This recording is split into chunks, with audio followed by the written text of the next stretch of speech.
ರೈಲಿನ ಬೋಗಿಯಿಂದ ಆಕಸ್ಮಿಕವಾಗಿ ಕೆಳಗೆ ಬಿದ್ದು ಹೊಳಲ್ಕೆರೆ ಮಹಿಳೆ ಸಾವು. ತಮಿಳುನಾಡಿನ ಮದುರೈ ಮಾರ್ಗದ ಧರ್ಮಪುರಿ ಸಮೀಪದ ಟೋನೂರು ಹತ್ತಿರ ಶುಕ್ರವಾರ ತಡರಾತ್ರಿ ಸಂಭವಿಸಿದ ಘಟನೆ. ಮೃತಪಟ್ಟ ದುರ್ದೈವಿ ಹೊಳಲ್ಕೆರೆ ಪಟ್ಟಣದ 1ನೇ ವಾರ್ಡ್ನ ಮುಷ್ಟಿಗರಹಟ್ಟಿಯ ರೈತ ಮುಖಂಡ ಕುಮಾರ್ ಆಚಾರ್ ಅವರ ಧರ್ಮಪತ್ನಿ ನಿರ್ಮಲಮ್ಮ, 55 ವರ್ಷ ಎನ್ನಲಾಗಿದೆ. ಹೊಳಲ್ಕೆರೆ ಪಟ್ಟಣದ ಮುಷ್ಟಿಗರಹಟ್ಟಿಯಲ್ಲಿರುವ ನಿರ್ಮಲಮ್ಮ ಹಾಗೂ ಕುಟುಂಬಸ್ಥರು ಮತ್ತಿತರ ಸ್ನೇಹಿತರೆಲ್ಲ ಪ್ರವಾಸ ಕೈಗೊಳ್ಳುವ ಉದ್ದೇಶದಿಂದ ಚೀಟಿಯನ್ನು ಮಾಡಿ ಚೀಟಿಯಿಂದ ಸಂಗ್ರಹಿಸಿದ ಹಣದಿಂದ 50 ಜನರ ತಂಡ ತಮಿಳುನಾಡಿನ ಪ್ರೇಕ್ಷಣೀಯ ಸ್ಥಳಗಳನ್ನು ವೀಕ್ಷಣೆ ಮಾಡಲು ಪ್ರವಾಸ ಕೈಗೊಳ್ಳಲಾಗಿತ್ತು. ಈ ಹಿನ್ನೆಲೆಯಲ್ಲಿ ಕಳೆದ ವಾರ ಚಿಕ್ಕಜಾಜೂರು ರೈಲು ನಿಲ್ದಾಣದಿಂದ ಪ್ರವಾಸಕ್ಕೆ ತೆರಳಲಾಗಿತ್ತು.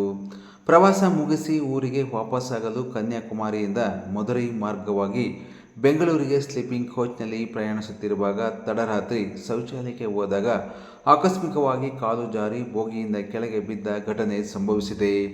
ಜೊತೆಯಲ್ಲಿದ್ದ ಗಂಡ ಕುಮಾರಾಚಾರ್ ಮುಂದಿನ ರೈಲ್ವೆ ನಿಲ್ದಾಣದಲ್ಲಿ ನಿದ್ದೆಯಿಂದ ಎಚ್ಚರಗೊಂಡಾಗ ಹೆಂಡತಿ ನಿರ್ಮಲಮ್ಮ ಕಾಣಿಸಲಿಲ್ಲ.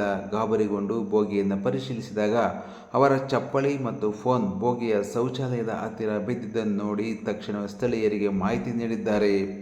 ತಕ್ಷಣವೇ ಅದೇ ರೈಲು ನಿಲ್ದಾಣದಲ್ಲಿ ಇಳಿದ ಕುಮಾರಾಚಾರ್ ಮತ್ತು ಅಳಿಯಂದಿರು ಧರ್ಮಪುರಿ ಪೊಲೀಸ್ ಠಾಣೆಗೆ ದೂರು ನೀಡಿದಾಗ ಪೊಲೀಸರು ರೈಲ್ವೆ ಹಳಿ ಪರಿಶೀಲಿಸಿದಾಗ ಟೋನೂರು ಎಂಬಲ್ಲಿ ನಿರ್ಮಲಮ್ಮ ಶವವಾಗಿ ಪತ್ತೆಯಾಗಿದ್ದಾರೆ. ಈ ಸಂಬಂಧ ಧರ್ಮಪುರಿ ಪೊಲೀಸ್ ಠಾಣೆಯಲ್ಲಿ ಪ್ರಕರಣ ದಾಖಲಿಸಲಾಗಿದೆ. ಮೃತರ ಶವವನ್ನು ಹೊಳಲ್ಕೆರೆಗೆ ತರಲು ಹೆಚ್ಚಿನ ಸಹಕಾರ ನೀಡಬೇಕೆಂದು ಹೊಳಲ್ಕೆರೆ ಪುರಸಭೆಯ ಸದಸ್ಯರಾದ HR ನಾಗರತ್ನ ವೇದಮೂರ್ತಿ, ಹೊಳಲ್ಕೆರೆ ತಹಶೀಲ್ದಾರ್ BB ಫಾತಿಮಾ ಹಾಗೂ ಚಿತ್ರದುರ್ಗದ ಜಿಲ್ಲಾಧಿಕಾರಿಗೆ ಮನವಿ ಸಲ್ಲಿಸಿದ್ದಾರೆ. ಈ ಸಂಬಂಧ ಹೊಳಲ್ಕೆರೆ ತಹಶೀಲ್ದಾರ್ ಚಿಕ್ಕಜಾಜೂರು ಪೊಲೀಸ್ ಠಾಣೆಯಿಂದ ಧರ್ಮಪುರಿ ರೈಲ್ವೆ ಪೊಲೀಸ್ ಠಾಣೆಗೆ ಫೋನ್ ಮೂಲಕ ಕರೆ ಮಾಡಿ ಹೆಚ್ಚಿನ ಸಹಕಾರವನ್ನು ನೀಡಬೇಕು ಎಂದು ಮನವಿ ಮಾಡಿದ್ದಾರೆ.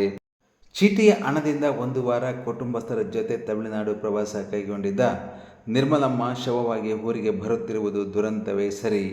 ಕುಟುಂಬಸ್ಥರ ಜೊತೆ ಹಾಡಿ ನಲಿದಾಡಿದ ಕ್ಷಣಗಳು ಕಣ್ಣಿಗೆ ಕಟ್ಟುವ ಮೊದಲೇ ಇಹಲೋಕ ತ್ಯಜಿಸಿ ಹುಟ್ಟಿದ ಹಟ್ಟಿಯಲ್ಲೊಂದು ಕಹಿ ಘಟನೆ ಮರೆಯದ ನೆನಪಾಗಿದೆ.